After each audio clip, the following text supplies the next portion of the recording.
प्रिय बच्चों, आपके अपने channel future maker study centre में स्वागत है। मैं गुरु सर आज आप लोगों को क्लास 12th के मैथमेटिक्स का सारणिक पाठ लेकर के आए हैं, जिसमें त्रिभुज का क्षेत्रफल हम लोग पढ़ेंगे। सबसे पहले पढ़ेंगे त्रिभुज का क्षेत्रफल यानी एरिया ऑफ ट्रायंगल।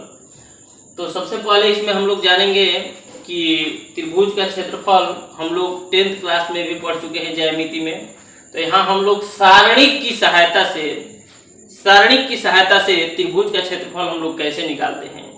तो लिखेंगे, नोट कीजिए आप लोग कि चूंकि हम जानते हैं कि त्रिभुज के तीनों शीर्ष A x1 y1 B x2 y2 C x3 y3 हो, तो त्रिभुज का क्षेत्रफल, ध्यान दीजिए बाबू, त्रिभुज का क्षेत्रफल होता है 1/2, 10th में जो पढ़े थे हम लोग, x1 y2 minus y3 plus x2 y3 minus y1 plus x3 y1 minus y2। ये हो गया हम लोगों का त्रिभुज का क्षेत्रफल। तो ये 10th क्लास में सब लोग पढ़ चुके हैं।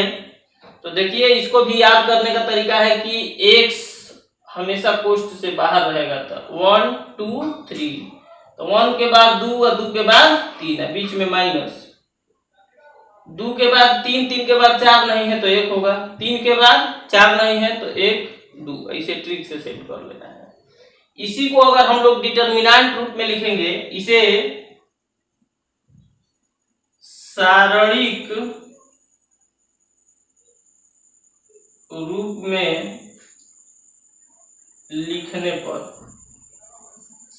रूप में लिखने पर त्रिभुज का क्षेत्रफल, सबसे पहले त्रिभुज का क्षेत्रफल हो चाहे किसी भी आकृति का क्षेत्रफल हो, वो हमेशा क्या होता है, धनात्मक होता है।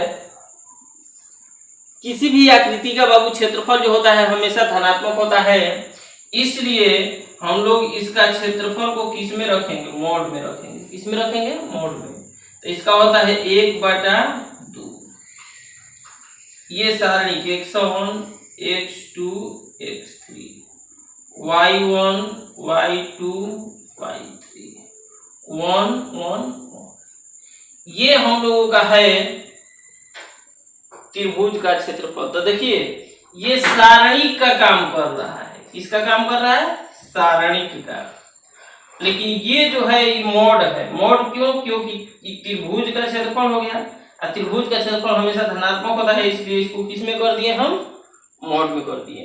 तो इसका प्रयोग करके हम लोग, ये सारणी है, तो इसका प्रयोग करके हम लोग त्रिभुज का क्षेत्रफल आराम से निकालेंगे। तो इस तरह से बिंदु दिया रहेगा, कहेगा कि त्रिभुज का क्षेत्रफल ज्ञात कीजिए, तो हम लोग इसका प्रयोग करके यानी x1 x2 x3 लाइन से सजा लेंगे, y1 y2 y3 लाइन से सजा लेंगे, 1 1 विस्तार कर देंगे, चाहे जैसे भी इसको हल करके इसका मान निकाल लेंगे, त्रिभुज का क्षेत्रफल आ जाएगा। इसमें बाबू कुछ खास बात है, तो नोट में आप लोग याद रखेंगे, नोट कर लेंगे। तो नोट 1 है कि किसी त्रिभुज का क्षेत्रफल, नोट कीजिए, नोट 1 में लिखिए, किसी त्रिभुज का क्षेत्रफल हमेशा धनात्मक होता है, यानी अपने निरपेक्ष मान के बराबर होता है। यानी किसी भी त्रिभुज का क्षेत्रफल हमेशा धनात्मक होता है, इसमें नोट कीजिए। यानी किसी भी त्रिभुज का क्षेत्रफल कभी ऋणात्मक नहीं होता है, हमेशा पॉजिटिव आता है। तो एक बात है कि जिसे मान लो कि इस सारणी का मान हम लोग निकाल रहे हैं, कुछ भी बिंदु रहेगा, तो कभी हो सकता है कि धनात्मक मान है, तो धनात्मक आए तो ठीक है, वहीं लिख देंगे धनात्मक। लेकिन कभी कभी हो सकता है कि इसको हल करें या ऋणात्मक आ जाए, तो हम लोग लिख देंगे कि त्रिभुज का क्षेत्रफल हमेशा धनात्मक होता है, इसलिए उसको क्या करेंगे, माइनस का चिन्ह हटा देंगे। यानी माइनस में आएगा तभी प्लस, और प्लस में आएगा तो प्लस होकर भी करेगा। इसके बाद नोट 2 देखते हैं।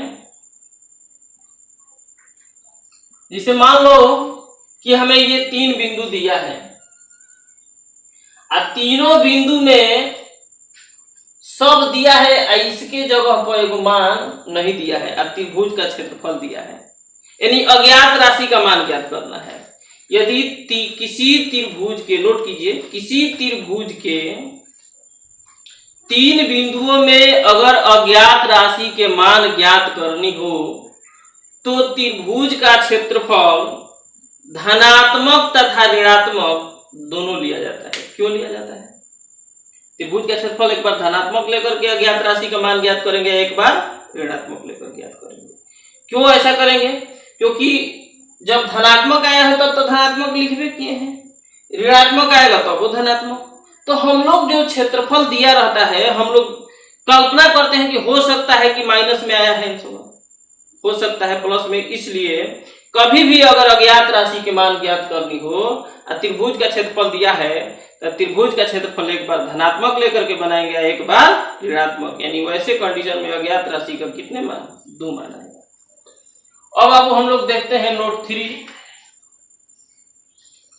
नोट 3 में ऐसे तो सब लोग जानते हैं कि 3 असंरेख बिंदु है। 3 असंरेख मतलब असंरेख नहीं, संरेख कहेंगे। 3 संरेख, संरेख का मतलब होता है कि ऐसी 3 बिंदुएं जो एक ही रेखा पर, संरेख। 3 संरेख बिंदुएं या एक रैखिक, एक रैखिक का मतलब होता है एक ही रेखा पर। तो 3 संरेख बिंदुओं से बने त्रिभुज का क्षेत्रफल क्या होता है? 0 होता है। अगर कभी कहेगा कि 3 बिंदुएं संरेख है तो हम लोग त्रिभुज का क्षेत्रफल 0 कर देंगे। चाहे सिद्ध कीजिए कि 3 बिंदुएं संरेख है तो त्रिभुज का क्षेत्रफल निकालिए, 0 आ जाएगा तो कह देंगे कि तीनों बिंदु क्या है? संरेख है।